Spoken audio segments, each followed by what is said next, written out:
Clonación masiva de tarjetas. Delincuentes instalaron sofisticado método en bencinera de Gran Avenida. Son más de 4.000 las personas afectadas. Brutal golpiza de guardias a presunto ladrón en mall de Viña del Mar. Personal de seguridad usó hasta un tarro de basura para agredir al sujeto. Y a los 96 años murió Carlos Altamirano Orrego, una de las principales figuras del socialismo. El exsecretario general del PS fue parte fundamental en el gobierno de Salvador Allende.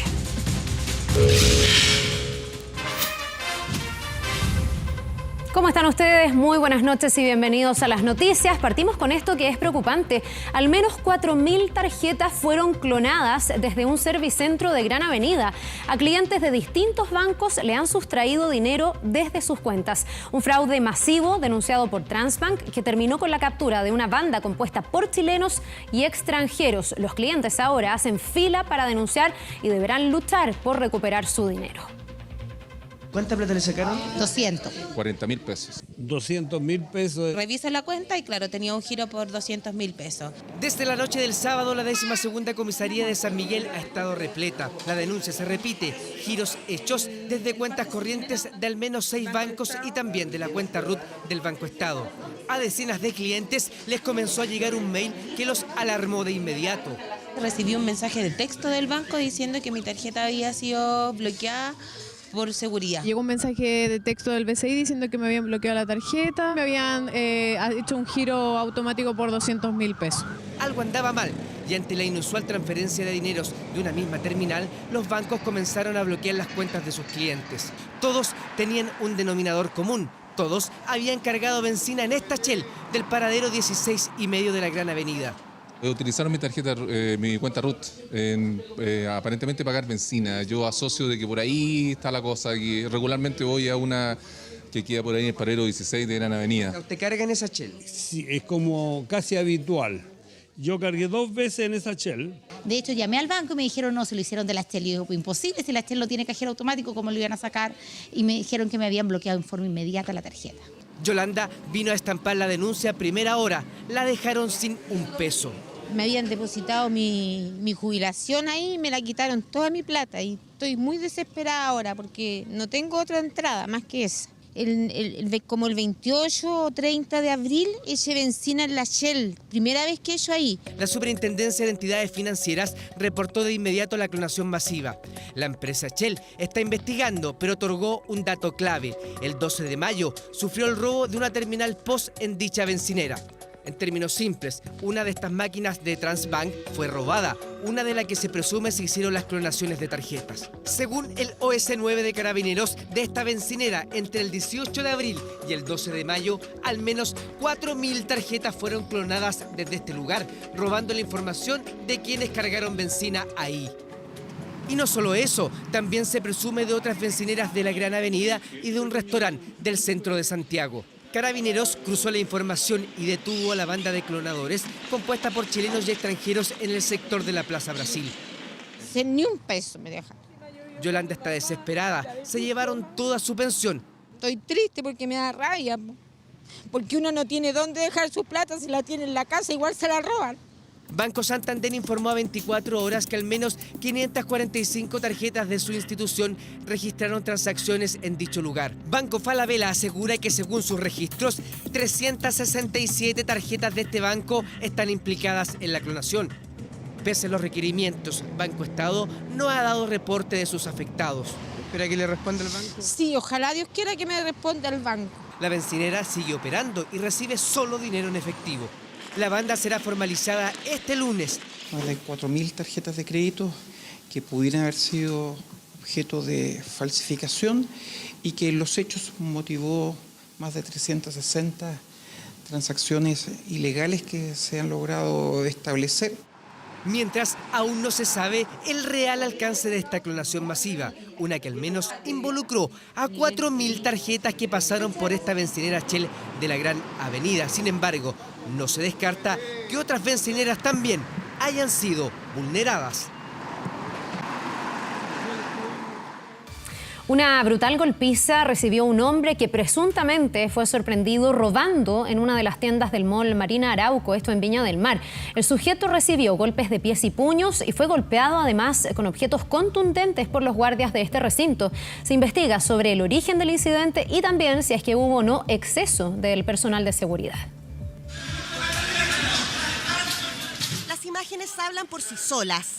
Patadas, golpes de puño e incluso un basurero. Todo fue válido para estos guardias de seguridad que decidieron hacer justicia por sus propias manos. Violenta golpiza a un presunto delincuente, quien segundos antes habría protagonizado un robo en la tienda Ripley, con al menos otros 3 sujetos. Este hombre, claro, no corrió la misma suerte que sus compañeros de delito. Fue retenido por guardias de la tienda y de este centro comercial, quienes lo golpearon brutalmente, saltándose todo protocolo.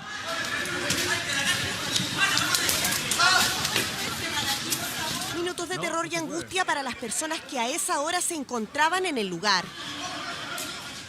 Más cuando estos sujetos decidieron llevar el enfrentamiento a una de las entradas principales. Lanzaron una piedra que impactó de lleno en el rostro a uno de los funcionarios.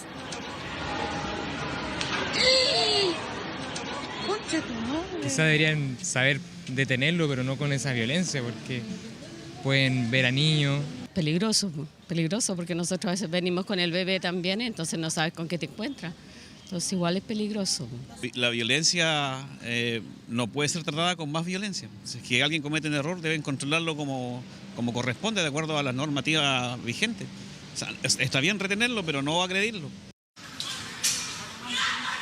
Mall Marina Arauco no quiso referirse al tema. Situación que aún está siendo investigada y que una vez más pone en tela de juicio el actuar de personal de seguridad ante este tipo de situaciones. Y Carabineros detuvo a 2 guardias de seguridad que se coludieron para robar más de 100 millones de pesos al interior de una empresa en San Bernardo. Los trabajadores en un primer momento dijeron que los habían intimidado con armas de fuego, una mentira que quedó al descubierto con el análisis de las cámaras de seguridad. No se trata de empleados tratando de ingresar a su jornada laboral, sino que es un grupo de delincuentes que con el beneplácito de los guardias ingresaron sin intimidar y con ningún inconveniente hasta el interior de esta automotora Kaufman en San Bernardo. En la primera declaración ellos hacen referencia a que se trataba de 3 individuos, los cuales lo habían amenazado con un arma de fuego, que habían cortado el candado y en las cámaras de seguridad eso no se ve. Deambularon durante más de 5 minutos al interior de las dependencias del representante oficial de Mercedes-Benz en Chile. ¿Cuál era su objetivo? Lugar desde donde habían sustraído la cantidad de 2 cajas fuertes, la cual contenía en su interior alrededor de 117 millones de pesos en dinero efectivo y en cheques bancarios. Estaba todo listo y coordinado. Los delincuentes cumplieron su objetivo para retirarse sin problemas con el suculento botín. Las supuestas víctimas llamaron a Carabineros, en la cual denunciaron que 2 de sus guardias habían sido intimidados por 3 individuos quienes a rostro descubierto y premunidos de armas de fuego habían ingresado a la citada empresa. Ahí comenzaron los interrogatorios por parte de Carabineros de San Bernardo. Las incongruencias en el relato dejaron al descubierto lo que verdaderamente ocurrió al interior de la empresa. La declaración de ellos era totalmente desigual a la denuncia que se habían cursado en primera instancia, lo cual también después, contrastado estas declaraciones, la denuncia con las cámaras de seguridad, permitió establecer que ninguna de las 3 eran similares. Por cuanto, al verse ya acorralados estos individuos, uno de ellos denunció que efectivamente este delito lo habían planificado alrededor de un mes a la fecha. En el transcurso de las primeras diligencias, uno de ellos aportó antecedentes respecto de que el coimputado ya venía informándole que se iba a producir una sustracción en el lugar y que cooperara con ello. Con su participación ya acreditada, Luis Felipe Antidil y Alexis Martínez, vistiendo aún el uniforme de trabajo, fueron formalizados por robo en lugar habitado y obstrucción a la investigación. Quedaron en libertad, pero con medidas cautelares. ¿En su defensa? No, si no, el abogado ya dijo todo. ¿Pero ustedes no quieren decir algo? No. ¿Por la empresa? A uno de mis imputados se le sujetó arresto domiciliario nocturno. Nos parece que es una medida un tanto desproporcionada, principalmente en atención a la pena que se arriesga, ¿ya? ¿Cuál es la pena que se arriesga? Parte 541 días sin antecedentes penales en el escenario que los llegaran a condenar. Mientras que el otro guardia quedó con la prohibición de acercarse a la empresa y arraigo nacional. El tribunal decretó 100 días de investigación. En este caso no se produce ningún supuesto que haga necesaria la prisión preventiva. Eran personas con irreprochable conducta anterior. Ahora, el trabajo policial está enfocado en dar con los autores de este preparado y millonario robo de 117 millones de pesos, un monto que iba a ser dividido en parte de pago a estos guardias que facilitaron el acceso a esta empresa de vehículos de alto valor comercial. Este domingo, Cristóbal Piñera, hijo del mandatario, pidió disculpas tras la polémica desatada por la presencia de los hermanos Piñera Morel en la última gira presidencial a China. Un gesto que fue valorado por la oposición, aunque cuestionan que este ocurrió demasiado tarde. 19 días han pasado desde que Sebastián Piñera regresó al país tras la polémica gira presidencial por China, la misma en que participaron sus hijos, la misma que terminó con varios parlamentarios en la Contraloría cuestionando la presencia de los Piñera Morel en un encuentro empresarial privado. Aclarar que la participación de mis hijos fue en carácter de oyentes, sin participar en ninguna reunión oficial, en reuniones que fueron abiertas y transparentes, junto a todo el resto de la delegación y que no han cometido irregularidad alguna. Si bien Cristóbal Piñera en esos días ya había explicado por Twitter por qué acompañó a sus padres, ahora fue un paso más allá y en una carta al diario El Mercurio pidió disculpas por no dimensionar los estándares actuales. Si bien todos los últimos presidentes de la República han sido acompañados por sus hijos en visitas al exterior, efectivamente el país y la sociedad han cambiado y los estándares son distintos. No supimos dimensionarlo. Pido disculpas por ello. Petición de disculpas a través del diario que no pasó desapercibida por quienes integraron la comitiva presidencial en la gira a China y Corea del Sur. Menos aún para diputados que como Pepe Out afirmaron que la participación de los Piñera Morel en la cita con multinacionales como la empresa de telecomunicaciones Huawei era imprudente. Sin protocolo, con protocolo, la verdad es que cualquier presidente se habría percatado que eso constituye un error.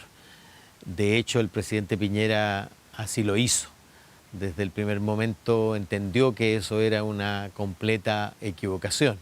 A mí me consta que los hijos del presidente Piñera tuvieron una función absolutamente pasiva. No interactuaron ni se relacionaron con nadie del mundo político ni privado. Pero sin embargo estuvieron acompañando a su familia y da espacio para generar este debate político. Petición de disculpas que según parte de la oposición da la razón a quienes criticaron su presencia en el viaje. Eso considerando además que se produce 48 horas después de la publicación del protocolo para giras internacionales de la Cancillería, en el que se establece que los familiares podrán participar de dichos viajes, asistiendo solo a reuniones protocolares o como público en aquellas que sean de convocatoria abierta o con medios de comunicación. Es decir, no podrán participar de reuniones oficiales o privadas, tales como el cuestionado encuentro en China. En giras internacionales solo podría comprenderse la participación y presencia de hijos de un mandatario cuando se trata de hijos menores de edad. Hijos y familiares que no sean la primera dama no tendrían ninguna razón para estar consideradas en ningún protocolo. Eso era una práctica que nunca nadie discutió, viniera donde viniera. Probablemente los tiempos han cambiado y la transparencia exige nuevos modelos y me parece bien que el gobierno en eso haya mostrado capacidad de escuchar. Todo mientras los parlamentarios que recurrieron a la Contraloría aún esperan su pronunciamiento respecto a un posible conflicto de interés y faltas a la probidad. Tras años de lucha, la Corte Suprema ordenó a un cementerio de Punta Arenas devolver el 100% de la inversión que hicieron decenas de familias en ese camposanto. La historia comenzó cuando los afectados exhumaron los restos de sus familiares, encontrando las tumbas completamente inundadas. completamente bajo el agua. Así encontró una familia a su hijo en el cementerio Parque Cruz de Froward de Punta Arenas el año 2011. La decisión de exhumar el cuerpo del pequeño se produjo a raíz de un inesperado hecho. Nosotros empezamos a soñar con él, que él me pedía ayuda a través de los sueños, que estaba en agua. Yo pensé que había sido producto de la muerte que él tuvo, porque él tuvo un accidente en una parcela y cayó a un pozo. Entonces me costó como dentro de un mes más o menos darme cuenta que no era a raíz de la muerte, sino que había algo más allá. A raíz de este caso, decenas de familias llevaron a cabo el mismo proceso, encontrando a sus seres queridos en similares condiciones. Como es el caso de Jorge, quien sepultó a su esposa en un terreno que compró el año 1981. Este cementerio prácticamente está lucrando, ¿cierto?, con el dolor de las personas. El problema que tiene este cementerio son los drenajes, porque cuando la empresa, ¿cierto?, compró hace muchos años atrás este cementerio, el dueño anterior le dijo que había que hacer unos drenajes profundos, y tengo entendido que esos drenajes profundos no se realizaron. Fue en 2011 cuando a través del CERNAC Magallanes, un grupo de 51 afectados interpuso una demanda colectiva. Tras al menos 8 años involucrados en este proceso, fue la Corte Suprema quien falló a favor de los denunciantes. Nos da a todos, digamos, las personas que hemos trabajado en este no fácil tema, mucha tranquilidad. Así que acogemos el fallo de la justicia con alegría por las familias magallánicas. Un fallo que marca un precedente en el país y que no solo beneficiaría a los demandantes. Lo relevante es que esta sentencia, que produce efecto erga omnes, quiere decir que todas las personas, todos los clientes del cementerio, todos los que se encuentran en situación de vulneración, tienen el derecho a exigir, por intermedio de sus correspondientes abogados, la reparación económica a la cual el cementerio ha sido condenado por parte de la Corte Suprema. 24 horas intentó obtener declaraciones de los abogados del cementerio Parque Cruz de Froward, quienes no quisieron referirse a la resolución. La sentencia reconoce también de manera expresa que son los propietarios del cementerio, los dueños del cementerio, presididos a través de su directorio, los que estaban en conocimiento, a lo menos, dice el fallo de la Corte Suprema, a partir del año 2007. Nosotros tenemos antecedentes que ellos estaban en conocimiento desde la formación del cementerio, el año 93.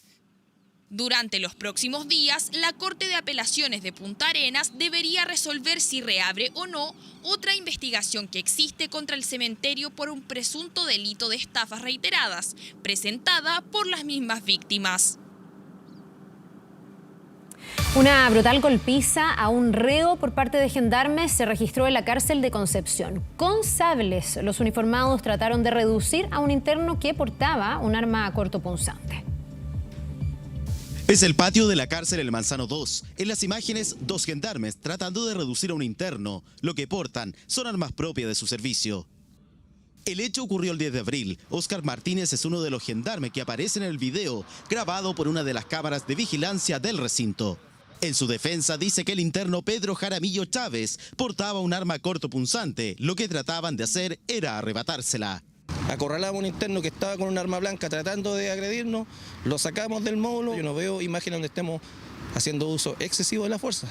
Pero el incidente no quedó ahí, hay otro registro, el de la cámara GoPro adosada al uniforme de un tercer funcionario, que se suma al operativo pero no llega hasta la celda. Fue ahí donde, según la Defensoría, el interno fue objeto de una golpiza estando ya inmovilizado. En ese hall del módulo se puede percibir que uno de los funcionarios también le pega una patada al interno que se encuentra en el lugar.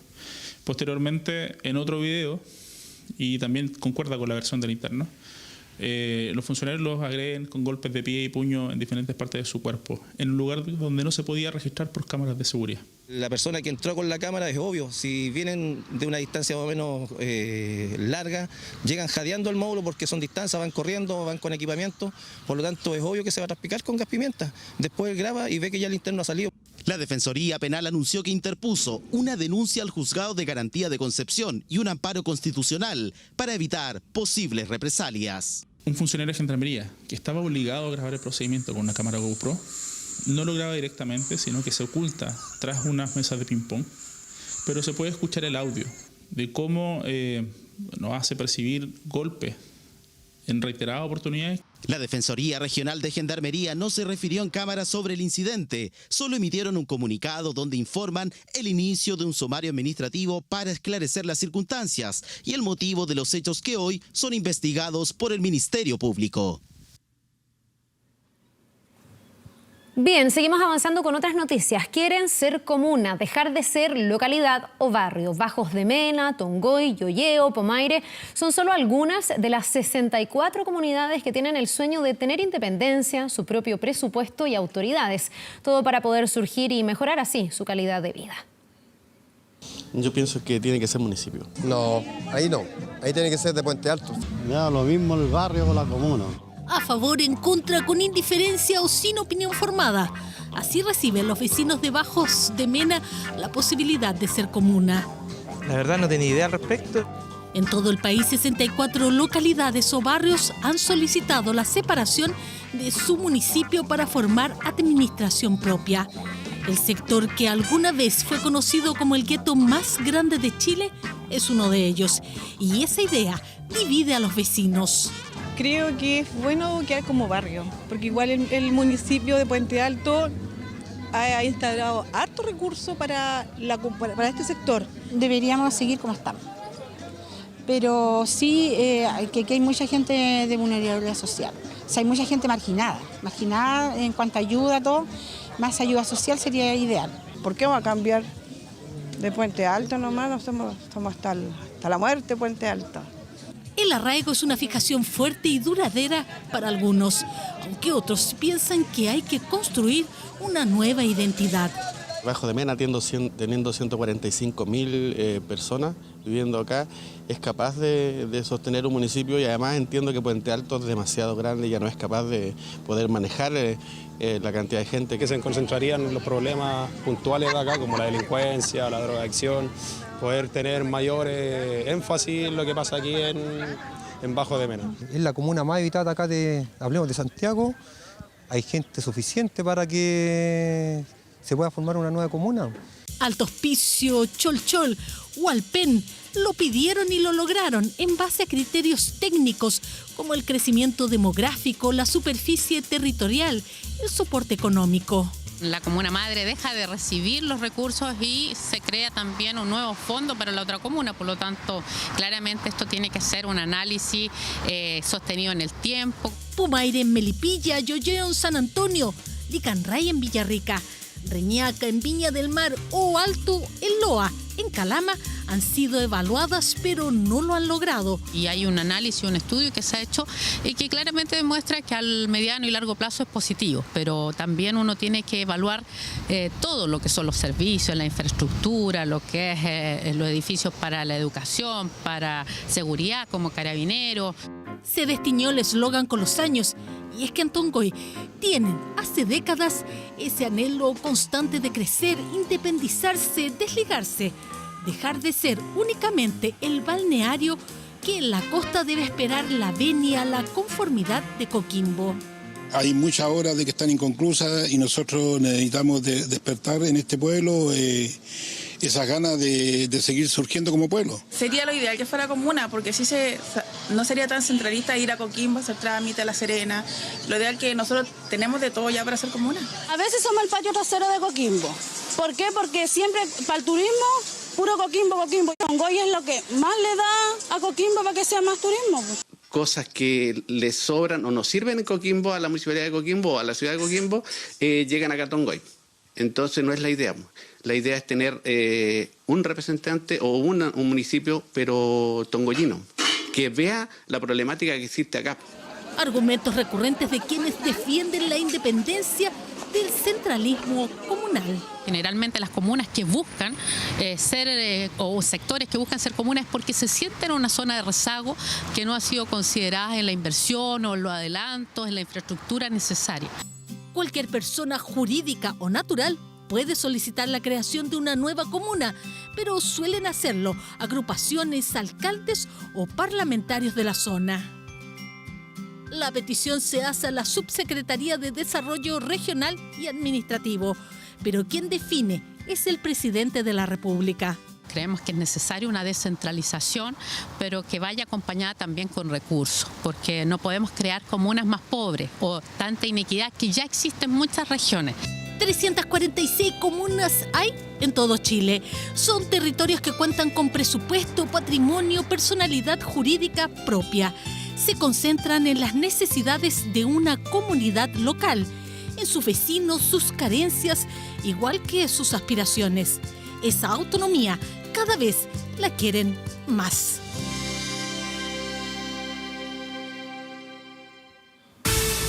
Nos vamos ahora al exterior. El presidente de Bolivia, Evo Morales, encabeza los sondeos para las próximas elecciones tras lanzar su candidatura este fin de semana. Morales pretende así llegar a su cuarto periodo al mando de la vecina nación.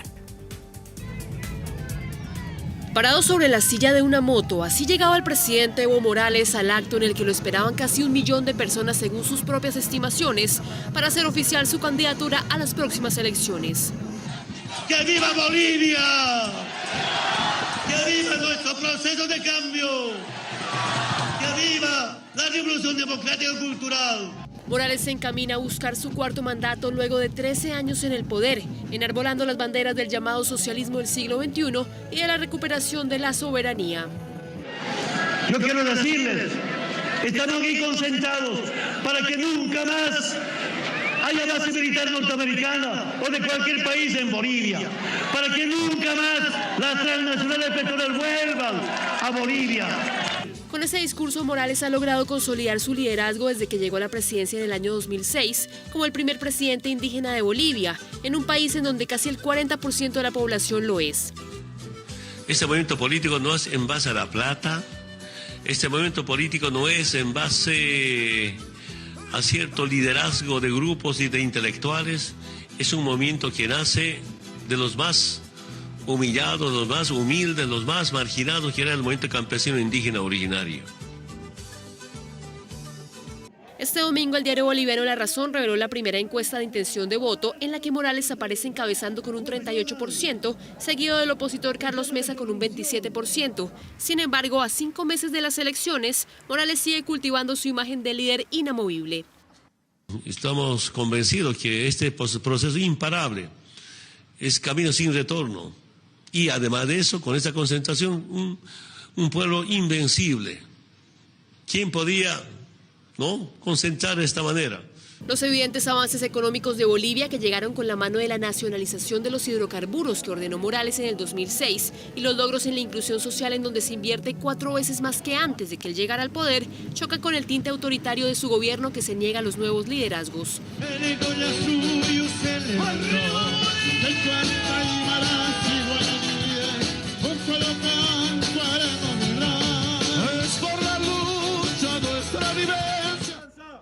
A pesar de que Morales perdió en el 2016 el referendo con el que buscaba la reelección, la diferencia de 11 puntos frente a su rival más cercano sugiere que en estos momentos no necesitaría una segunda vuelta para reelegirse.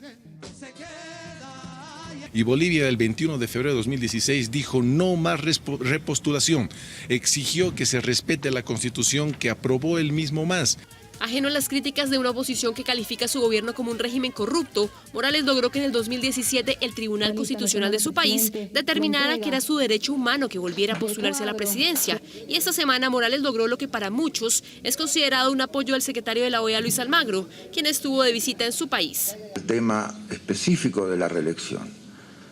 Hemos dicho con claridad que si el tema se va a resolver hoy en el sistema interamericano con el nombre de Evo Morales, eso sería, y decir que Evo Morales hoy no puede participar, eso sería absolutamente discriminatorio. Evo Morales espera seguir consolidando el lema con el que llegó al poder hace más de una década, llevar los ponchos al poder, y particularmente espera seguir llevando puesto el suyo hasta el año 2025. Internacional. Seguimos en el exterior y les contamos que crece la alerta por los tornados y las tormentas que azotan a varios estados del medio oeste en Estados Unidos. Las autoridades han reportado daños en Texas y Oklahoma, en donde trabajaron para poder despejar las áreas de las viviendas afectadas por estos fenómenos climáticos. Las imágenes de drones del Departamento de Policía de Abilene en Texas mostraron daños generalizados en los techos de las casas y también varios autos destruidos. Los fenómenos estarían asociados a la temporada de huracanes que ya se inició en Estados Unidos y, según el Centro de Predicción de Tormentas, van a seguir afectando desde el centro de Texas hasta Arkansas, partes también de Oklahoma y el noreste de Luisiana.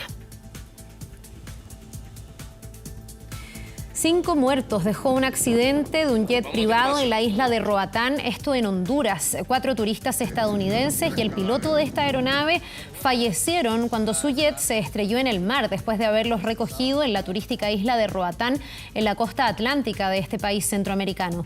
El avión se dirigía a la ciudad de Trujillo, una pintoresca isla que es frecuentada por turistas estadounidenses, canadienses y también europeos, y que está ubicada a unos 80 kilómetros de donde fueron recogidos los pasajeros. Las autoridades, por el momento, no han confirmado cuáles fueron las causas de este accidente ni tampoco las identidades de las víctimas.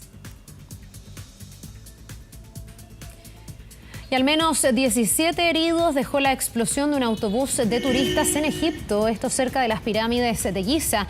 El vehículo, que transportaba en su mayoría turistas sudafricanos y egipcios, fue afectado por la explosión de un artefacto cerca de las emblemáticas pirámides que están ubicadas al sureste del Cairo.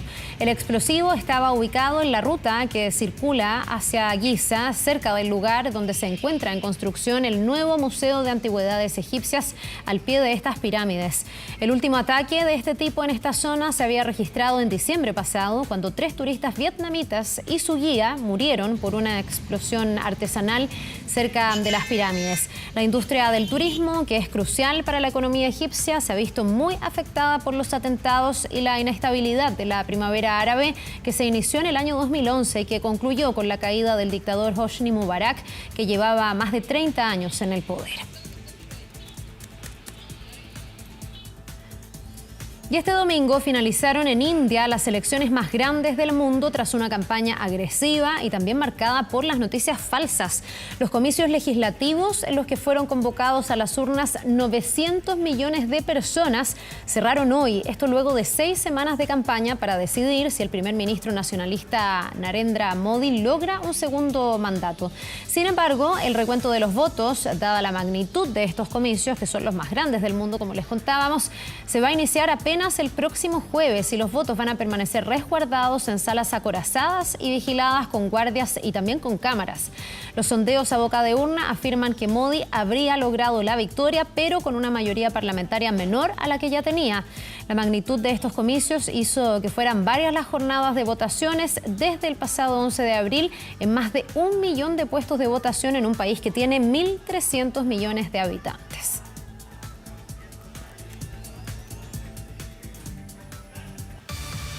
Volvemos a nuestro país. Es uno de los buques flotantes más antiguos del mundo y también un museo que cada año recibe a miles de visitantes. Es esta embarcación donde Arturo Prat se convirtió en héroe y su historia es recordada como una de las hazañas navales más importantes de nuestra historia.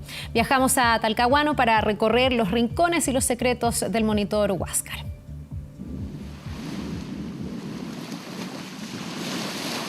Tiare, de 6 años, y su madre recorren una reliquia histórica.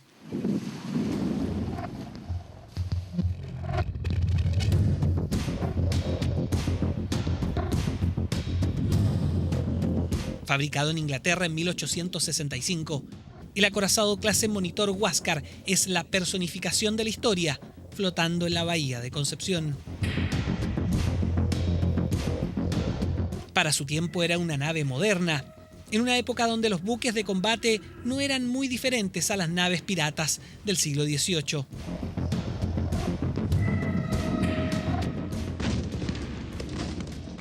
Su nombre evoca la Guerra del Pacífico y el grito de un comandante guardado en el inconsciente de generaciones de chilenos. Al abordaje, muchachos.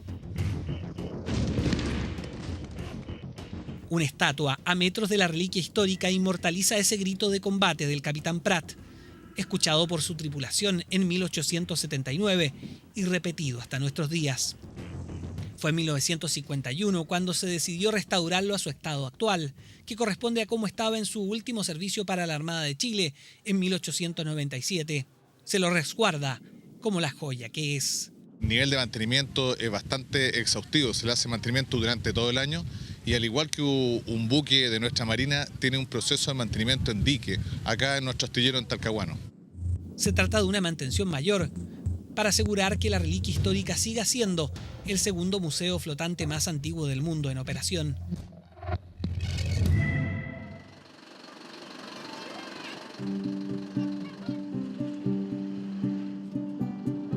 Llegar al Huáscar ya implica una ceremonia. En la entrada de la base naval Talcahuano existe una puerta especial dedicada exclusivamente a quienes vienen a visitarlo. Adultos, pero sobre todo niños, llegan a este lugar. Una escuela de lenguaje de Coronel está de visita. Son pequeños de 3 a 6 años acompañados de sus padres.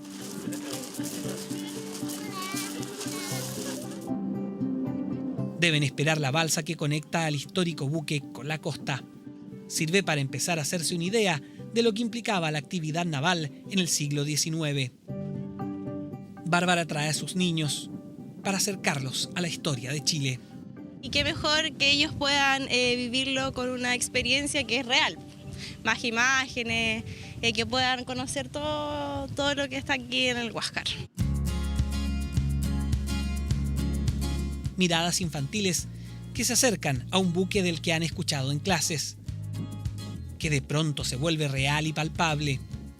De ahí que son cientos las delegaciones que llegan a este sitio y también particulares, 150.000 visitantes al año. El mes más visitado, por supuesto, es el mes del mar, el mes de mayo, en el cual los niños, normalmente los colegios, se organizan para visitar su buque y conocer la historia en el mismo lugar donde se vivió. Subir a su cubierta es retroceder en el tiempo. Una época de pólvora, de poder naval, de sacrificio y honor. Monolitos recuerdan a los caídos en su cubierta hace 140 años. El contramaestre del Huáscar, suboficial Mario Oces, ha debido contar cientos de veces la historia y aún no deja de emocionarlo. Del momento en que el capitán Arturo Prat salta al abordaje y avanza hacia aquello que los hombres de armas llaman la gloria. El único que lo escucha en ese momento es el sargento Aldea. Él lo sigue, el sargento Aldea sigue a Arturo Prat, saltan los dos al abordaje de este buque, ¿cierto? Por el sector de la proa, que está hacia adelante del buque, ¿cierto? Bajan por la escala, el capitán Prat por la banda de babor, por el lado izquierdo del buque, ¿cierto? Con la intención de llegar al puente de mando del almirante Grau. Una estrategia que apostaba a la única opción que tenía un viejo buque de madera contra un acorazado clase Monitor, el combate cuerpo a cuerpo. Y en este lugar, que existe un monolito, en el cual se recuerda el sitio en que él cayó ese día del combate naval de Iquique, él recibió un disparo en su frente y en este lugar él cayó herido de muerte. Es el sitio más visitado. No son pocos los que recorren el camino desde el castillo de proa, pasando por la en ese momento temible torreta de cañones, la Torre de Coles. Todo esto a la carrera y mientras está siendo visto por todos sus hombres en la Esmeralda. Sí, pues hay que considerar además que cuando este buque, el Huáscar, chocaba en la Esmeralda, o la espoloneaba, como decían, ¿cierto? Los cañones que tiene acá estaban girados en dirección a la Esmeralda. Es decir, al mismo tiempo que espoloneaba la Esmeralda, le disparaba con su artillería.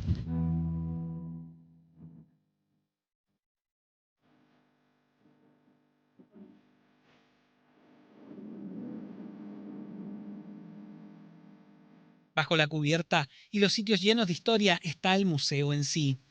Originales y reproducciones son guardados aquí. Madera y elementos de la corbeta Esmeralda.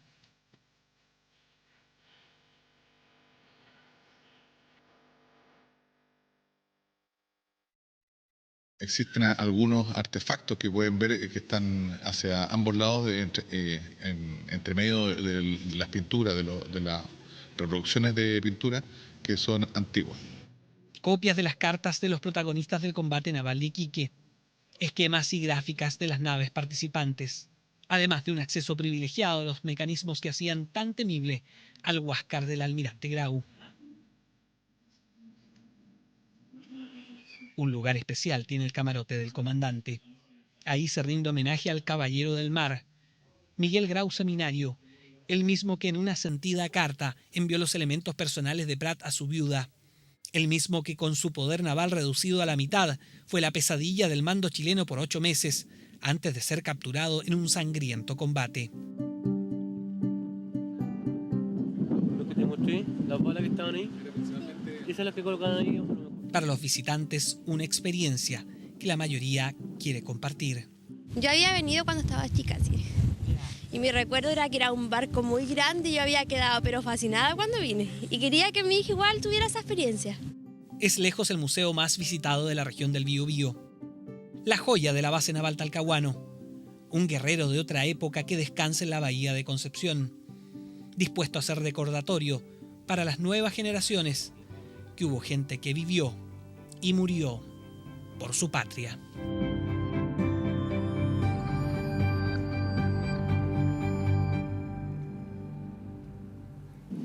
Bien, cambiamos de tema. Enfrentó pérdidas trágicas a lo largo de la vida, impuso cánones de estilo, de moda, vanguardia. Su potente figura, su historia y la trastienda de sus amores y desventuras hasta el día de hoy seducen a escritores, a cineastas y a revistas de magazine. A 25 años de la muerte de Jacqueline Kennedy, su recuerdo sigue fresco, su estampa de ícono sigue intacta. Hasta luego, gracias. Un ícono. Fue la primera vez que una primera dama se lucía y se veía de la forma que se vio ella. No era solamente una bella mujer ornamental, era una mujer inteligente, preparada, culta. Una mujer muy interesante, una mujer muy querible.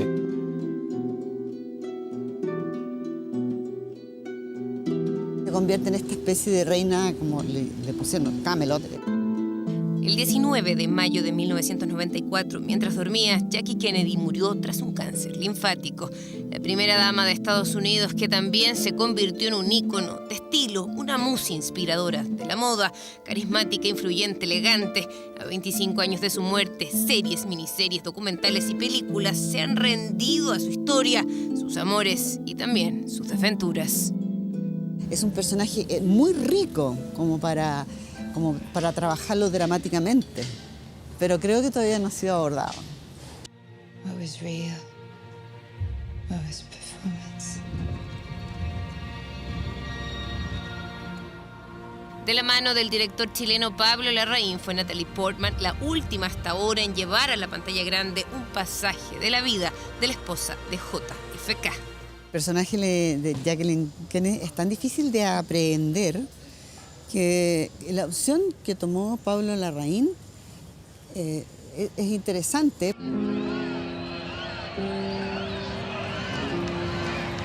She's a person who people are so familiar with.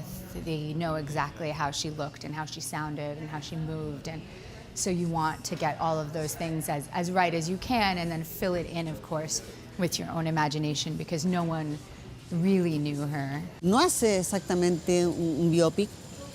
Es más, se concentra concretamente en un momento determinado y a partir de una entrevista que ella dio, o sea, está a partir de un hecho real, pero él imagina una Jackie Kennedy. I'm guessing you won't allow me to write any of that. No, because I never said that.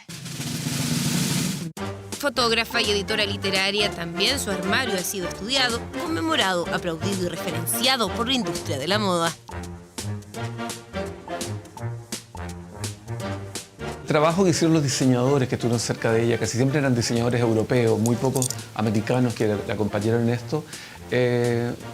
Las piezas, ya son piezas de colección, el vestuario de ella. Hay muchos vestuarios de ella que están en algunos museos de la moda en distintos lugares del mundo. Ella marcó una pauta, pero esa pauta fue atemporal. Adelantada a su tiempo, dicen, le apasionaba el glamour en el vestuario y también la cultura y las artes. No por nada fue musa de grandes artistas como Warhol. La ropa de ella era como su armadura y siempre estaba imponente. Ella llegaba a un lugar y se notaba por su distinción y por su look.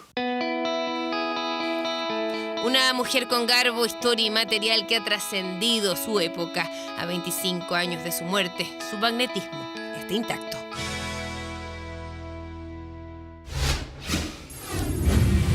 Deportes. ¿Qué tal? ¿Cómo están? Buenas noches. Llegan ya terminando las principales ligas del mundo con evaluación para los jugadores chilenos. Por ejemplo, el caso de Arturo Vidal, que hace rato logró el título de campeón con el Barcelona, pero hoy el chileno jugando como titular el último partido de la Liga. Vamos de inmediato a revisar el fútbol internacional, comenzando por...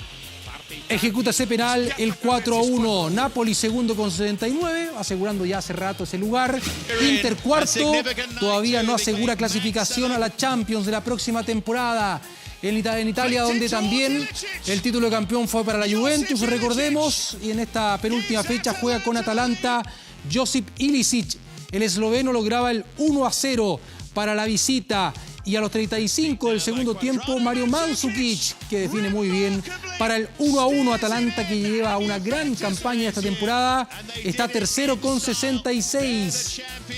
Y ahí ya la ceremonia oficial para la Juve, pero que insisto, hace cuánto logra el 2-0. Real Madrid, tercero con 68, quedó a 19 puntos del campeón el Barcelona, que aquí en la última partido titular 6 veces ha logrado ser Pablo de Blasis. El argentino logra el 2-2 con ese muy buen gol, derrotando a Silesen. Ahí terminaba el primer tiempo con ese empate definitivo 2-2. En la evaluación, muy bien para Arturo Vidal, que logró jugar 33 partidos, 22 como titular ahí en la Liga Española, que comenzó de menos a más, ratificando su buen rendimiento tanto en la Liga Española como en la Champions League. El chileno que terminó con elogios de parte de los fanáticos, de la prensa española, y lo vemos en detalle a continuación.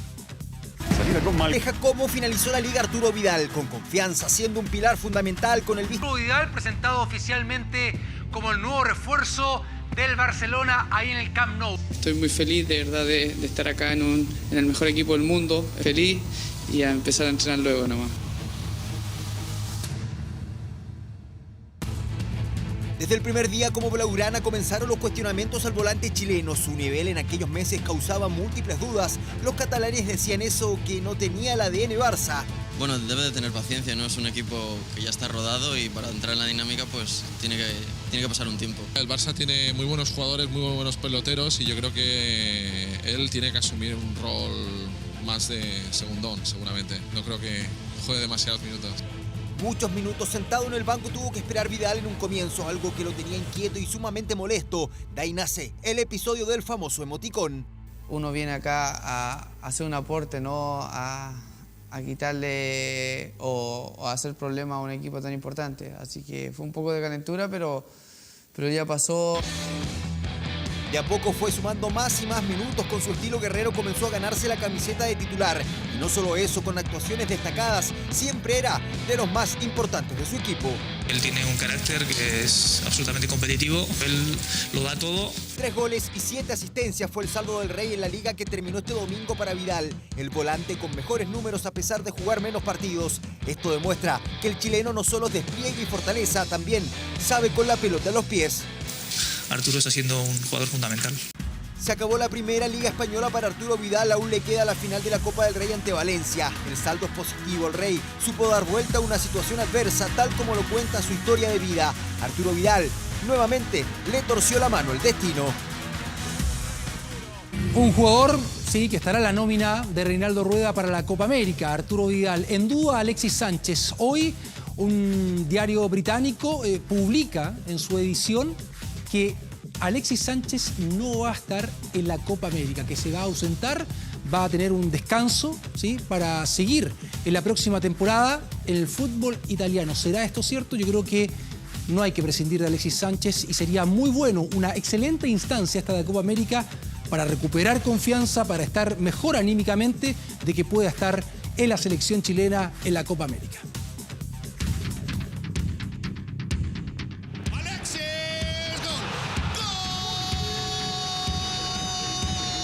Una imagen que podría no repetirse. La bomba vino desde Inglaterra.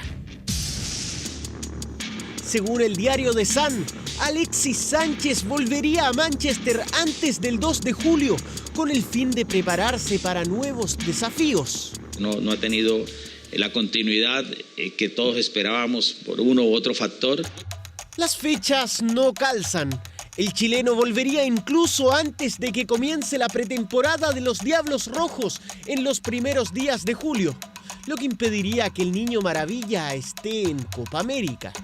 La nómina sale el 26. Un comentario de que Alexis tiene ideas de descansar en el mes que supuestamente está la Copa y tiene ideas de que su futuro club se lo reciba en buenas condiciones. Su representante Fernando Felicevich ya se reunió con el Inter y la Juventus. Las grúas apuntan a Italia. Al mismo tiempo pasan cosas personales que se saben, algunas, otras no, pero hacer una relación entre una cosa y otra no. En un paso por Manchester marcado por lesiones, bajo rendimiento y el no estar a la altura de las expectativas, las críticas no paran en Inglaterra.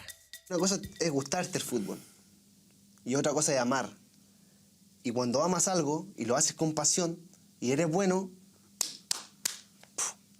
Por un lado, una selección que quiere olvidar la no clasificación al Mundial de Rusia y con un entrenador que lo necesita.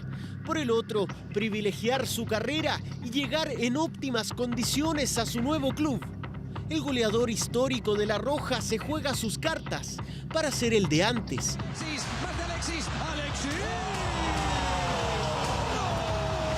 Y volver a brillar.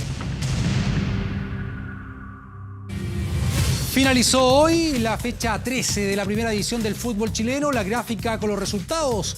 Los partidos que comenzaron el día viernes con la victoria de Palestino 3-0 sobre Cobresal, Unión La Calera que perdió en casa 2-1 con Unión Española, la goleada del líder Universidad Católica por 5-1 frente a Deportes Antofagasta. Ayer recordemos lo ocurrido en el Estadio Nacional con el 1-1 de la U con Colo-Colo, O'Higgins 2-1 frente a Everton y hoy Huachipato 1-0 a Universidad de Concepción, 1-1 Coquimbo Unido con Deportes Iquique. Cerró todo en el Bicentenario de la Florida, Audax Italiano con la victoria por 3-1 frente a Curicó Unido. Seguimos en el ámbito internacional con esta lamentable noticia que se vivió en el fútbol boliviano con momentos de mucha angustia producto de la muerte del árbitro Víctor Hugo Hurtado, que se desplomó en pleno partido jugado entre Always Ready y Oriente Petrolero en la primera división del fútbol boliviano. El juez fue atendido por personal médico de ambos equipos, fue trasladado rápidamente a un centro asistencial, pero desgraciadamente falleció. Tenía 31 años de edad y esta situación se produjo cuando se jugaban los primeros minutos del segundo tiempo. Vemos ahí en la imagen, ahí se desploma, cae sobre el césped. Vemos la reiteración y lamentablemente se provoca la muerte de este árbitro ahí en la primera división del fútbol boliviano. Nos vamos ahora al tenis, donde Rafael Nadal logró el título del Master 1000 de Roma, venciendo al número 1 del mundo, Novak Djokovic. Ahí el número 2 del ranking ATP, el español, logró esta victoria por parciales de 6-0, 4-6 y 6 Grand Slam del año de Roland Garros.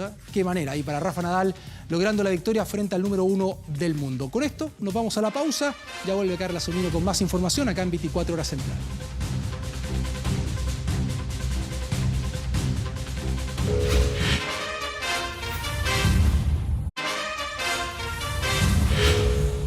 A los 96 años murió este domingo el ex dirigente histórico del Partido Socialista y la Unidad Popular, Carlos Altamirano Orrego. El ex senador fue una de las figuras clave del gobierno de Salvador Allende. Sus funerales se van a realizar a partir de este lunes en el ex Congreso. No quiero que me recuerden, quiero que me dejen tranquilo. Con esas palabras, Carlos Altamirano Orrego sellaba la que se transformó en una de sus últimas entrevistas a los medios de comunicación nacionales en septiembre de 2018. Palabras que este 19 de mayo toman especial importancia. Como ustedes saben, se ha producido el fallecimiento de Carlos Altamirano Orrego. En primer lugar, a nombre de los socialistas quiero expresar nuestras condolencias a su familia. Carlos Altamirano, abogado, político, orador como pocos, atleta revolucionario y para muchos, un hombre de extrema izquierda, que falleció a los 96 años y que dejó una huella imborrable en la historia reciente de nuestro país. Altamirano fue subsecretario de Hacienda durante el gobierno de Carlos Ibáñez del Campo. Fue diputado y luego senador, eso hasta 1973. Duros años para la izquierda en Chile que no hicieron flaquear a Altamirano, quien se mantuvo en la cabeza del PS desde 1971 como secretario general.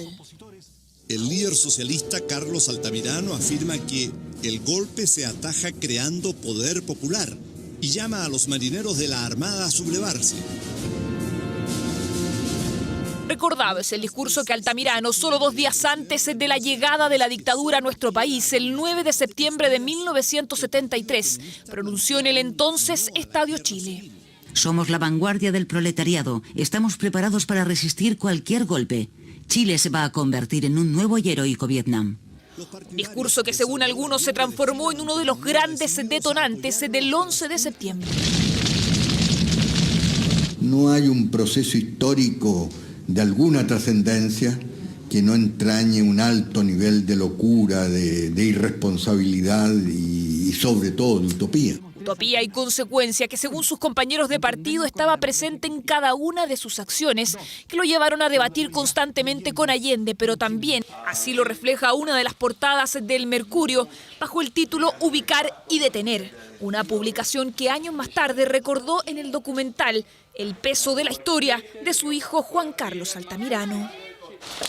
Mira, ¿me viste aquí de malo?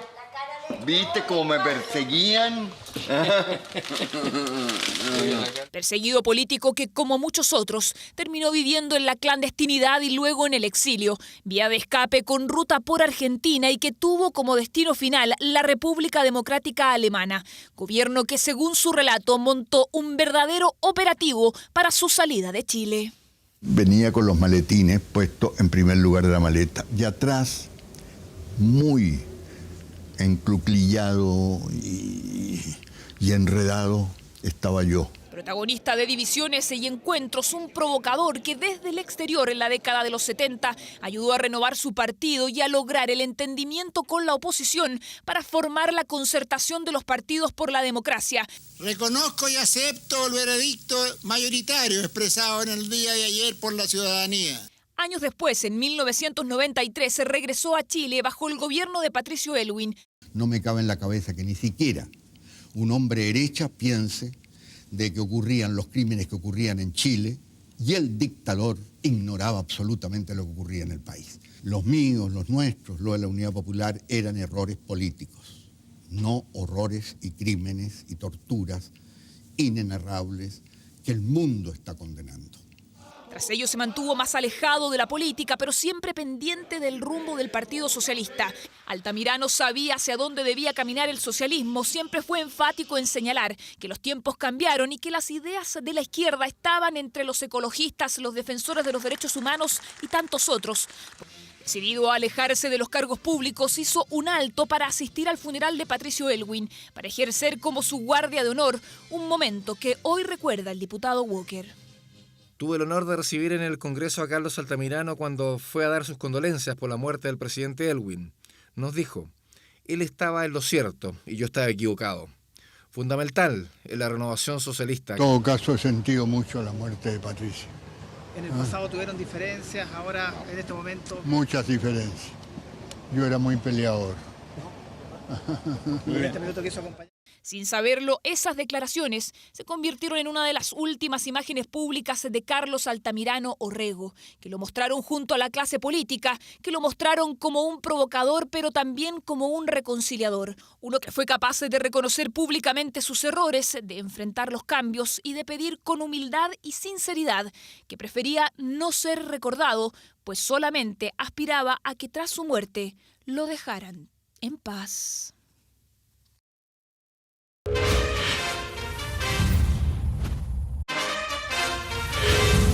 Y Ya estamos de vuelta con noticias del exterior. Missouri, Alabama, Georgia, Ohio y una treintena de estados norteamericanos han aprobado nuevas leyes que restringen el acceso legal a la interrupción del embarazo, mientras los expertos explican que estas nuevas legislaciones podrían desafiar la decisión judicial que en 1973 legalizó el aborto en Estados Unidos. Un grupo de derechos humanos ya anunció que va a apelar inconstitucionalidad en la Corte.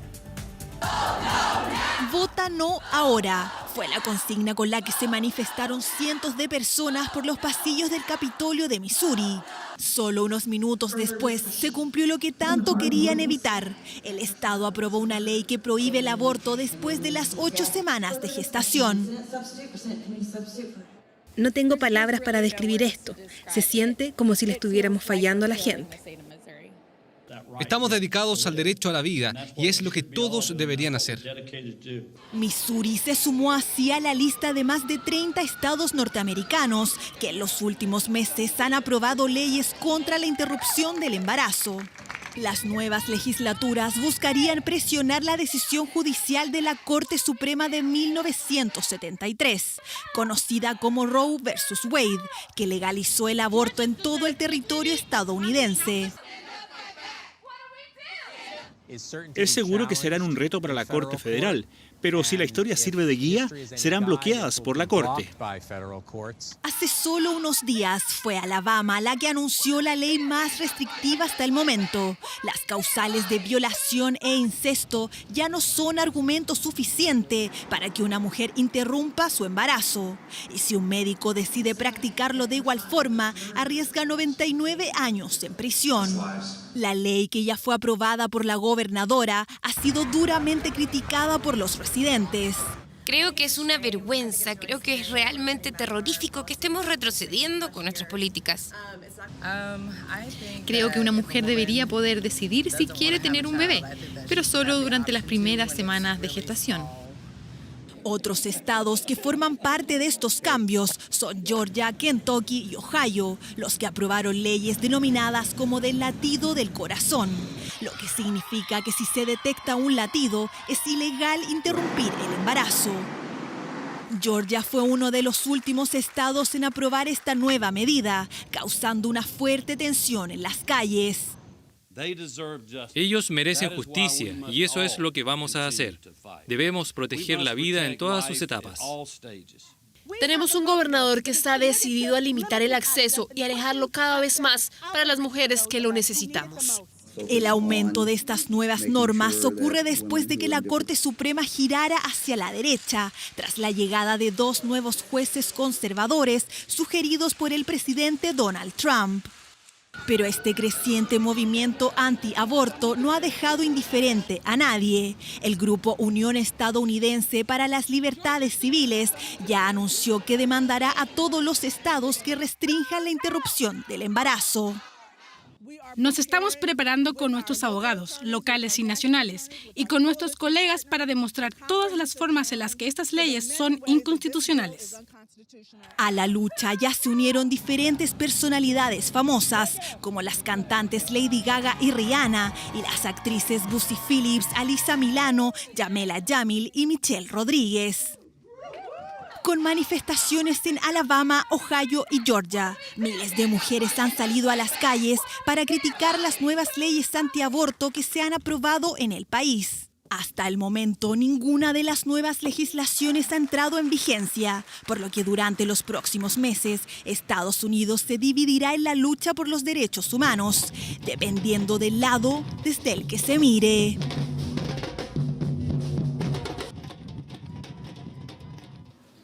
Volvemos a nuestro país. Este domingo se realizó la revista preparatoria de lo que será el aniversario 140 de las glorias navales y combate naval de Iquique. Completo despliegue para ajustar los últimos detalles del clásico desfile del 21 de mayo en Valparaíso.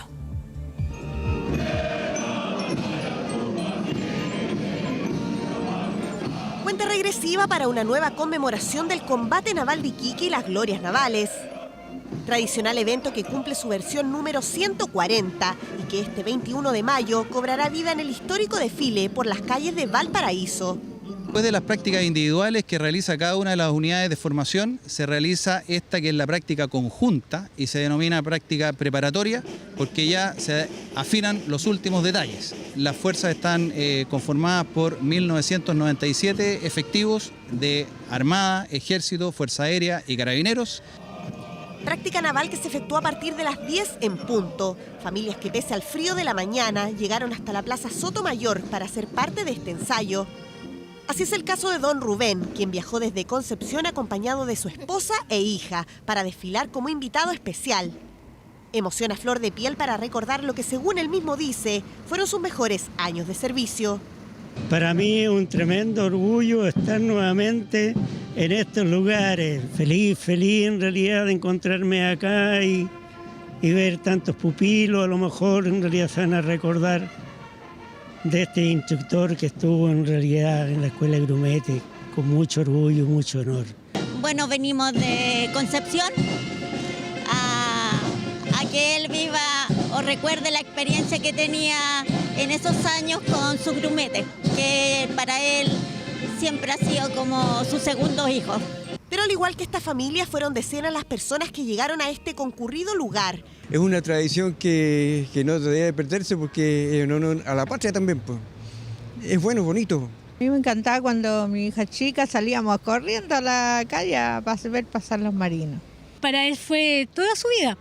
Él primero se casó con la Armada y después conmigo. Verdadera fiesta histórica que comenzará a las 9:30 horas desde Plaza Echaurren y que cubrirá las principales arterias del centro de Valparaíso. Alto despliegue para ajustar los últimos detalles de este esperado y tan tradicional desfile de 21 de mayo.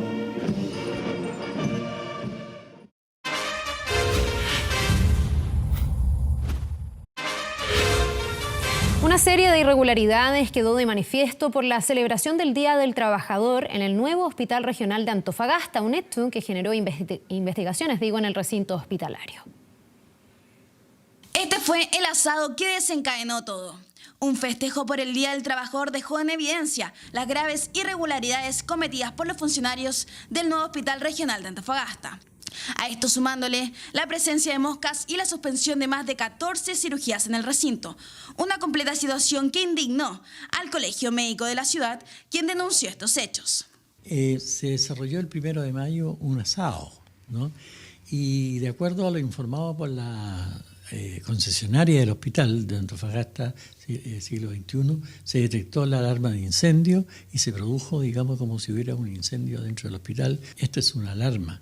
Y de acuerdo a lo informado por los jefes de esas unidades, digamos, existe una poca, llamémosla, disciplina sanitaria frente a este tema, porque el personal a veces abandona el llamado por organizaciones gremiales y se suspenden pabellones.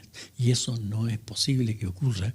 Una señal clara que ha traído un impacto negativo en el proceso disciplinario de este, poniendo en jaque las condiciones sanitarias del recinto hospitalario.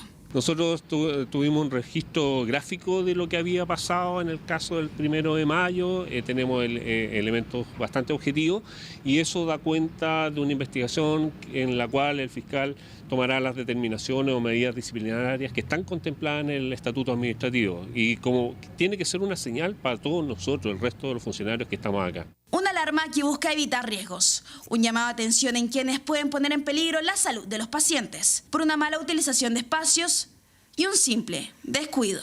Nos preocupa y lamentamos que estas situaciones ocurran, se vean en la luz pública, porque puede ser que un paciente que se tenga que operar el día lunes lea esto y él obviamente va a tener la desconfianza de asistir a una cirugía.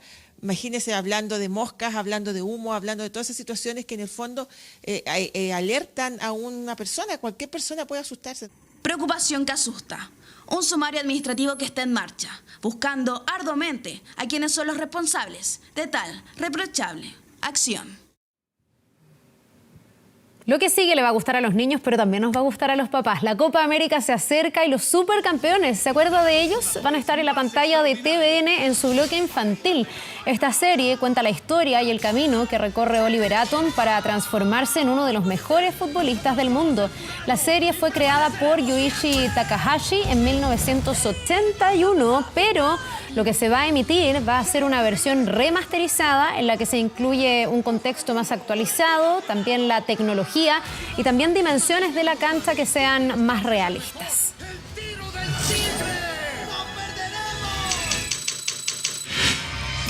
24horas.cl. Ponga atención a lo siguiente, sobre todo si es usuario de la marca Huawei, porque la agencia de noticias Reuters informó este domingo que Google habría suspendido sus negocios con la compañía china. Esto luego que Donald Trump la incluyera en su lista negra comercial, en una decisión que podría dejar sin aplicaciones ni actualizaciones a los celulares de dicha marca. Todos los detalles, todas las dudas que seguramente le genera esta noticia, las puede resolver en 24horas.cl. Bien, terminamos de esta manera la revisión de las noticias. Gracias, como siempre, por habernos acompañado. Que tengan un buen descanso y una buena semana también. Nos vemos.